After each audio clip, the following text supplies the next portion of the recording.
Hello guys, at welcome back to my mini vlog na naman tayo guys, no.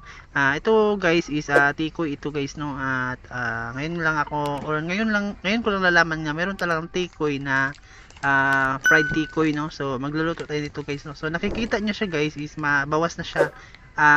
Tinry ko na to lutuin guys, no, bago ako nag-video, no. So ngayon ay ipapakita ko na naman sa inyo kung paano siya lutuin guys, no. So nakikita niyo is very siya matigas, no. Hiwain natin yan siya ng sing laki ng yung ano guys, yung parang ganyan guys, yung parang cheese stick, no. So ang kailangan sa instruction guys is kailangan daw natin ng lumpia wrapper, no. So ayan guys, meron tayong lumpia wrapper, no.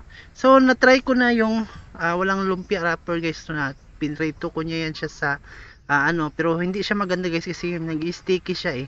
So ayan guys, tapos ko na pinalot, no. So ipiprito na natin siya sa mantika, no. So ayan guys, inuuna natin yung ating kalan at piprituhin lang natin yan guys ng sandali lang.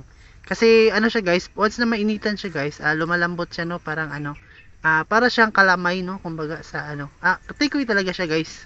Kasi yung tikoy is malagkit, no, malagkit. So ayan guys, at medyo mainit na yung ating mantika, and then ilagay na natin yung ating binalot na tikoy dito sa kumukulo na mantika.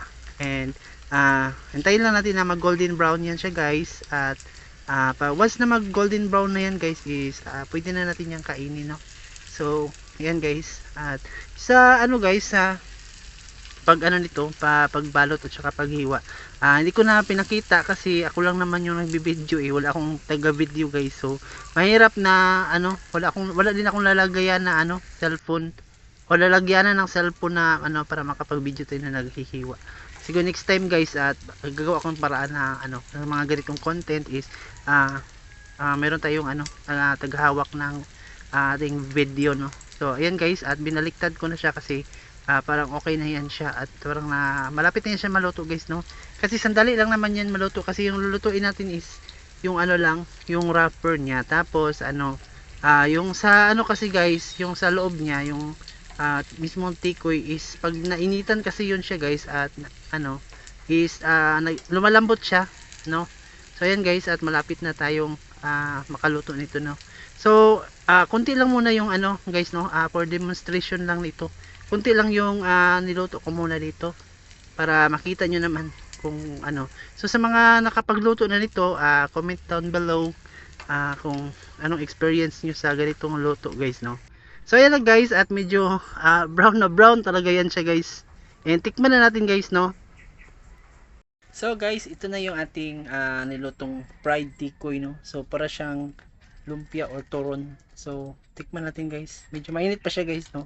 So wala akong paper towel, so mas maganda guys, no, is lagyan nyo muna ng tissue yung paper towel para yung mantika is mag-absorb siya. So kasi ako wala, is di-drain ko lang siya pero meron pa rin kunting guys. So ito na yung itsura niya guys, no. So yung pagbalot nito guys is hindi ko na lang pinakita, no, kasi ako lang mag-isa at wala akong taga video. So mahirap kasi magbi-video tas nagbabalot tayo ng mga ganito. So titingnan na natin guys, no. So kuha tayo ng yung ito to. Ito guys, na-try ko na to. Hindi siya binalot, yung diretso mo lang siya ay fried. Is hindi siya maganda kasi sticky kasi sa loob. Hindi, I mean, sticky siya guys pag hindi siya nakabalot ng ganito. And then pag wala kayong ganito guys, pwede nyo lagyan ng i-dip nyo muna sa binatin na itlog, tapos saka nyo i-wrap doon sa harina. So pwede pag walang pag walang lumpia wrapper. So tikman na natin guys. Ayun guys, yung tikoy sa lalim. Natutunaw siya. Kanina guys, nung paghiwa ko, hindi ko na lang pinakita kasi wala nga akong taga video. So pag hiwain nyo siya guys, matigas yun, no? Para siyang parang naka talaga, naka-compress talaga na parang basta matigas siya. Tapos pag hiwa mo ganyan is parang siya, bar ba. So hiwain nyo lang ng sakto sa mababalot nyo dito sa lumpia wrapper.